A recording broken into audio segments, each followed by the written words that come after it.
आपके सामने पेश है एक दिमाग खराब कवाली। भाई वाह इरशाद फरमाए, फरमाए। तवज्जो फरमाए, मुलाहिजा फरमाए। ये कहानी है दो ऐसे अतरंगी दोस्तों की।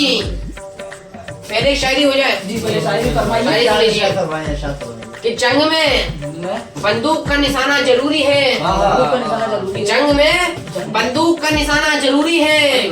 वैसे ही मोटू की प्लेट में समोसे का आना जरूरी है। वही वाह क्या गए प्लेट में समोसे का आना जरूरी है। ये कहानी है दो तरंगी दोस्तों की, जिनके बिना फुरफुरी नगर है बेजान, जो है फुरफुरी नगर की आन बान शान। 1 2 3 go।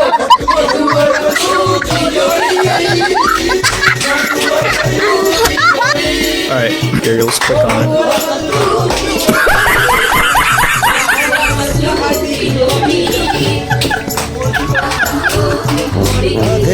it.